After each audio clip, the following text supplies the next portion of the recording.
Hi, I'm Harish Salve. You're watching Nation Next. If a autocrat like Mrs. Gandhi couldn't put the constitution under threat, nobody else can. How did Modi become Prime Minister? Not because somebody put a gun on somebody's head, but he won popular vote, and he won the popular vote in 2019. When I wanted to become Solicitor General, my father said, don't do that. He and I have always had very sharp political differences. I think it won't come as a surprise to you that I've never been a great fan of the Congress party. BJP makes me. They're making me despite being NKP Salve's son. If Congress makes me, NKP Salve's son will be made Solicitor General, which will be yet another act of nepotism for which the Congress is well known. PMLA law is a disaster. And I've always said this, and I'm still saying it. Why was Arnab Goswami denied bail? And then the Supreme Court came like a ton of bricks, even on the High Court. Your questions, their answers. Dialogue at Nation Next. Hello and welcome to Dialogue at Nation Next. I'm Radhika Dhawad, and today I'm in conversation with a person they say is India's most expensive and one of the world's most expensive lawyers. Please welcome Mr. Harish Salve. A very warm welcome, sir. Thank you. Isn't this the biggest dichotomy in your life when your father once said that you would never be able to do anything, and today time is so expensive for you? I mean, there are different theories that float that people say that, people pay by second to even meet you. Those are nice stories, and I enjoy them thoroughly. I only wish 1/10 of them were true. I don't ever want to deny the fact that I charge a reasonable fee, which is fairly high by standards. Surprisingly, in England, the fees we charge as KCs now is about 1/4 the fees which the top lawyers charge here.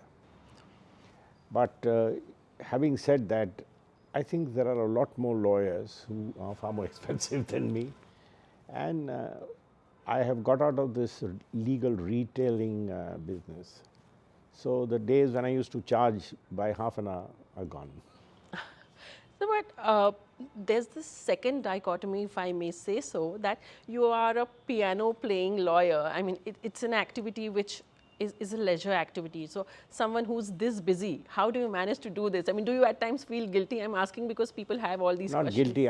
I sometimes feel guilty as to why am I a piano playing lawyer? Why am I not a pianist with knowledge of law? Oh, that's lovely. I can't really mess up with that. I mean, I'd be a fool to do that. But I mean, how is it? Like, how do you unwind yourself then? See, considering your hectic schedule. Life in London is a lot more orderly. We live out of diaries. We live morning and evening. Yes, during the pandemic, I was able to work in both jurisdictions. So that became tiring because you start very early in the morning due to the time difference, and then you finish your UK work. Having said that, I try to make sure I wind up by 6:30, unless there is a trial going on which one is preparing, or an arbitration hearing going on. So yes, I like to try and keep to time. I like to have early dinners, sufficient sleep, and life goes on quite well. But how is it working in London? How is it working in India? Like, what's the contrast? It's night and day. In London, you take only that much work as you can effectively deliver upon. Everything is worked into great detail. You don't multitask with cases. You don't argue out of notes prepared by juniors. You do everything yourself. Of course, you have the finest assistants available in big cases. If you're cross-examining a witness, I write my own questions. My speaking notes, my submissions, every word is written by me. I may get a draft, but every word is written by me. So that's the difference. We have, and I'm confessing I did it for a while, the hit and run advocacy of India. That doesn't work there.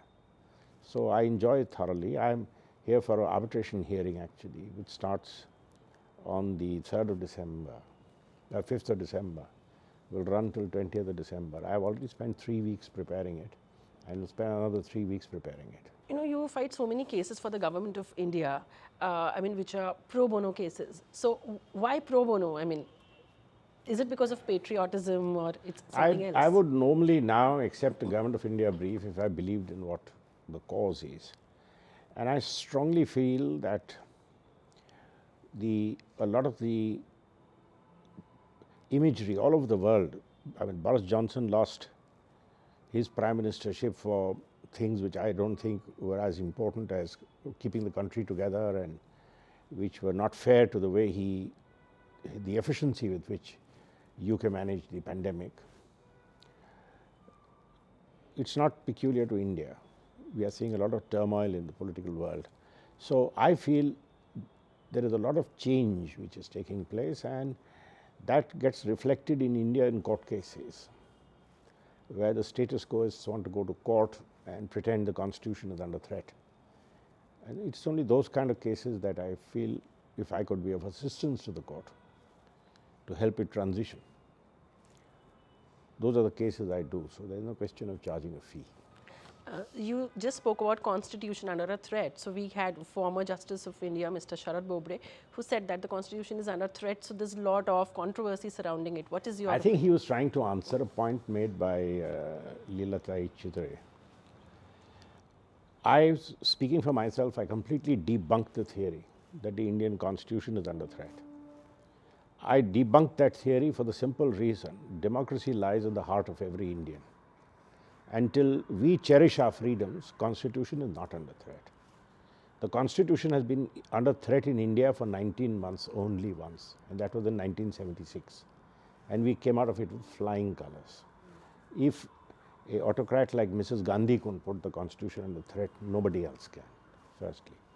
Secondly, there is a change, a transition happening in India and Indian politics. And a lot of people in a transition, the status quoists, are pulled out of their comfort zones. And when people are pulled out of their comfort zones, they feel threatened. This realignment of value systems which has taken place in India, partly because today the access to information to every Indian is so enormous. The working of governments has become transparent. The working of politics has become transparent. Politics of appeasement has been challenged.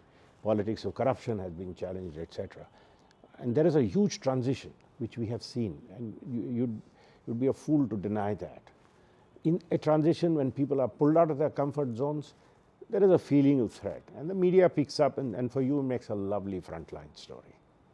So I think that's any suggestion that there is a disruptive politics going on in India, the constitution is under threat, or the political system. See, let's not talk of a speech given by a person. The Indian political system is so robust. How many chief ministers, how many prime ministers have we changed with the ballot? Look around us. All political changes come with revolutions and bullets. We change our governments with the ballot. We have a robust judiciary. We have all of you in the media, a very powerful free press. Can anybody tell you what to write? No. So these are the pillars of democracy, and these are the essential points of democracy. And anybody who misses this and says Indian democracy is under threat is being unduly alarmist and is trying to convert a political point of view into a constitutional point of view, which is unfortunate. So, but a lot has been said about media today, that the media is under a lot of stress, it is being controlled. So what do you have to say about it? If I ask you to do something and you do it, the fault doesn't lie with me, the fault lies with you. Right. Correct? If I put a gun on your head and ask you to do it, then the fault lies with me. Secondly, your forebears, we had Ramnath Goenka in emergency. He stood up to Mrs. Gandhi. Right. And said, all right, if you want to censor my editorial, statesman stood up to Mrs. Gandhi and said, you want to censor my editorial, I'll print a blank column. I will not print editorial. Then, was he under pressure? No. You people, you're like the pillars which hold up a building. Can the pillars which hold up a building complain of the weight of a building? The judiciary is meant to control government excesses, not in India, all over the world. Why do we need a judiciary with the constitutional powers to control a government where the executive government or even parliament steps out of line? Can you say they are under pressure because they are being asked to do the right thing? So, but do you think that India is in a better space since 2014? I think India has always been in a great space except between 76 and 79. The transition which India has seen was coming. The common man in India was fed up of crony capitalism. Now, whether there was truly that extent of crony capitalism or whether it was blown out of proportion by the media is something we can debate till the cows come home. But the fact is, there was a general perception of crony capitalism, which India was fed up of. How did Modi become Prime Minister? Not because somebody put a gun on somebody's head, but he won popular vote, and he won the popular vote in 2019. A lot of people don't like his style of governance, but that doesn't mean that India is under threat because you don't like the man who's there. So, this is the whole thing. Get used to it. People of India want a transition. The transition is happening. A lot of people who have been in positions of power will have to vacate spaces for the new kind of people who will come there. They are the ones who are being alarmist. So, I don't think, and when you talk of divisive politics in India, we've had divisive politics in India from 1949, right? In fact, even earlier, the big fight with the Brits was they wanted a communal electorate. So, divisive politics, we are a diverse nation, and in a diverse nation there will always be dissonant voices. That's the beauty of diversity. Look at America. America has divisive voices. Look at United Kingdom. Now you've started talking of minority communities, BAMEs, this and that. There's a whole report on how whether the minorities are being treated well, the BAME report, you may have read about it. So, wherever there is diversity, there will be always a little bit of wiggle in the joints. You don't call democracy under threat, you don't call it divisive politics. The way in India, the way people in India, the intellectuals in India who are being asked to vacate space, have started creating alarm. So, you taking up any case is a guarantee of winnability. So, does that awareness play upon your mind when you're fighting a case? What plays upon my mind is always, or what comforts my mind always, is what my guru, Mr Palkhiwala, had once said. He had quoted a famous law lord who said, out of 10 cases, 3 cases are lost by lawyers, 2 cases are won by lawyers, and 5 get themselves decided. A case ultimately, if you have a clever judge, you can only do that much. But a case ultimately depends on how strong your point of view is. Yes, I have always been particular, and now as King's Counsel, and this is another thing you asked me of the difference, the accountability is so high. If I sign off on a case filing in the United Kingdom, saying, and my name appears on it, and allegations are made of fraud, of any misconduct or any behavior which is not borne out, I will personally be pulled up. I am supposed to satisfy myself that there is enough material to make the allegation. You don't sign on anything and everything. That is how litigation is controlled. In India, the attitude is, come on, fire it off, file it, we'll worry about it later. And I blame the judges here. They don't take people to task for lying. There, if you're caught lying, that's the end of the matter. Right. And the end of the lawyer, if he irresponsibly allowed something to go through. So, this is the difference which is in the two systems, and this is one thing which you have to be very careful about. So, all this winning, losing is something which doesn't matter. And on a personal note, let me tell you what Mr Palkhiwala told me. He said, when you come out of court, don't think whether you won or lost, because winning and losing depends A, on how good your case is, B, it depends on how clever the judge is. Correct. Just think, could anybody have done a better job? If the answer is yes, then there is room for improvement. Oh, lovely. And if the answer is no, you've done a good job, take your next case. What is your opinion on sedition law in India? Sedition was challenging the government, calling people to come onto the streets to wage war could, in certain circumstances, be sedition. But refusing to call a chief minister honorable, as we saw in Maharashtra, has been treated as sedition. Two-bit political leaders try to use sedition laws to settle personal scores. I'm sorry to say this is a failing of the system. For one of your journalist colleagues, twice I had to go to the Bombay High Court and get that thing quashed about the one particular program which he ran. And in another case, they charged him with sedition. The Maharashtra Assembly has held him up for breach of privilege because he used sharp language for the way he named the chief minister. Some of our political leaders who cry about freedom dying, when it comes to themselves, They want to take India back to the 18th century. They can't take it. Yeah, they forget they have been elected to govern, not to rule. They want to rule India, not govern India. Your father, late Mr. N.K.P. Salve, he was a Congress minister and you became the Solicitor General for India during Vajpayee's government. So, I mean, was there any ideological tussle? Because today things are very different because today people are very sensitive and very polarized. How was it back then? Polarization was then, polarization is now. Polarization is all in your head. When I wanted to become Solicitor General, my father said, don't do that. He and I have always had very sharp political differences. I think it won't come as a surprise to you that I've never been a great fan of the Congress party. I think that's pretty well known. And after emergency, I had a major political falling out, after which his politics and my understanding of public affairs were never on par. He told me, don't become. I said, no. And my mother asked me, she was in her deathbed, she asked me, why do you want to become? I said, for the reason that if BJP makes me, they are making me despite being N.K.P. Salve's son. If Congress makes me, N.K.P. Salve's son will be made Solicitor General, which will be yet another act of nepotism for which the Congress is well known. So the country has been gripped by this gruesome murder of this young girl in Delhi, Shraddha Walker, and her boyfriend Aftab Poonawala allegedly chopped her into 35 pieces and scattered it over 18 days in a jungle. So where are we falling as the judiciary system is concerned?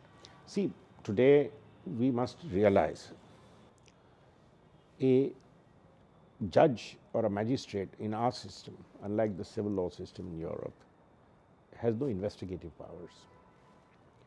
So a good, effective criminal justice system is only as good as its powers of investigation. The political control over the judiciary, despite a judgment of the Supreme Court in Prakash Singh, I am afraid continues. It is deep, it is pervasive. And on many occasions, it puts the people who are under investigation in charge of those who are investigating. And that's where a huge conflict of duty arises. We have had so many formats suggested. If you ask me, I mean, this is a whole discussion for a whole evening. The Indian Police Act was made by the British, where a handful of white officers were made IPS, and the rest, the constable was the native policeman. That created a complete mismatch between the two parts of the police. Modern India has no place for a police act like this, but again, it's vested interest. If you want to change it, again, you'll have groans and moans of interfering with the police. We need to revamp this. There are models in the United Kingdom, there are models of the United States, which is federal. We need to follow that, and we need to have we need to remove criminal investigation from street policing. CID, criminal investigation, has to be a completely separate branch. It's a skills.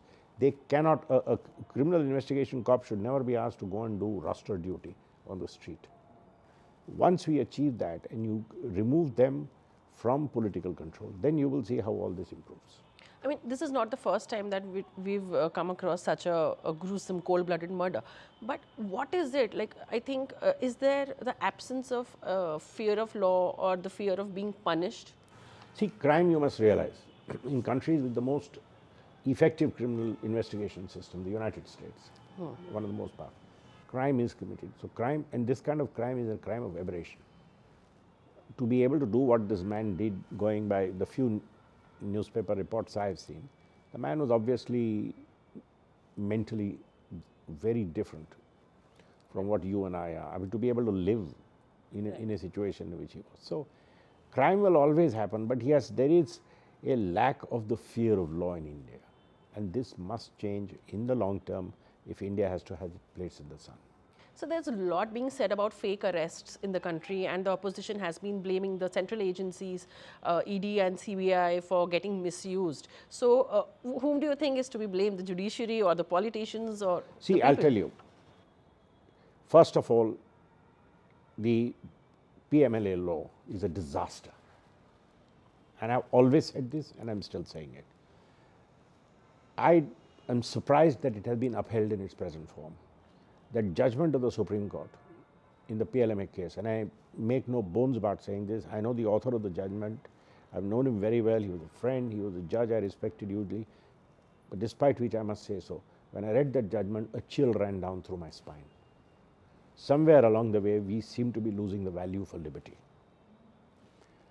Economic crime is serious, but economic crime is not such a huge monster which we are creating that we must throw all values of freedom and liberty to the winds. What happened to Krishna Iyer's edict of bail not jail should be the rule. All over the world, it's you are interviewed, you are a person of interest, you are interviewed, you are asked not to leave town. If it gets too much, you may be asked to wear a bracelet or keep an SMS phone charged with you, and you are asked to go home, unless you are a violent criminal who cannot be let on the streets. But under this fig leaf of, oh, he will interfere with evidence. Today, once you raided somebody, you downloaded his computers, you seized all his digital data, the person has to be allowed to go, but our judges somehow seem to feel they shouldn't be doing it. And I'll tell you, partly what has happened is, something is exposed on half stories, the media plays it up, then you want instant gratification. This is the WhatsApp culture. You want instant gratification. Do you think the Twitter media convicts is actually... him. Yeah, he's convicted on Twitter, he's convicted on WhatsApp, Yes. he's convicted on TV channels, and now you want instant gratification. So everybody he's is a arrested. judge on social Yeah, media. and he's arrested, and then he's denied bail. And then we forget about it. And So 6 months later, he's allowed to go. So exactly, I mean, speaking about the same, Mumbai Special Court tagged the arrest of Shiv Sena MP Sanjay Raut as illegal by the ED. So what do you say on this? What I say is, what happened the first time over when it came? Why was his bail denied then? Somebody must answer this question. Why does it suddenly become illegal after 3 weeks, but it was lawful when it was made? Why was Arnab Goswami denied bail, and then the Supreme Court came like a ton of bricks, even on the High Court? The trouble is, it is true that the judiciary cannot be made accountable to the political system. It is not true that the judiciary cannot be made accountable. Somebody has to answer for wrong judgments, especially where they concern the lives and liberty of citizens. Look at how the trenchant criticism with the US Supreme Court has been subjected to on the abortion. Can you imagine calling our Supreme Court judges names? We should, because if judgments are going to be horribly wrong, the media is entitled to say that, sorry, what are you doing? You're not saying somebody has taken a bribe, you're not saying somebody is under pressure, but if what you read doesn't add up, if it doesn't make sense, you should have a right to criticize. So this is where, I feel the executive does what it does. Yes, the executive is resorting to excesses. The whole edifice of the criminal justice system is the judiciary. How many magistrates have been asked to account for wrong denial of bail? So, unless that is done, this will not happen. My last question, I'm going to digress a bit. This Bharat Jodo Yatra is going on in full swing. So how do you look at it? I don't look at it. I don't. Okay, that was quite a straightforward answer. Thank you so much, sir. Thank you for giving your valuable time to us. Nation Next, News Hub for New India.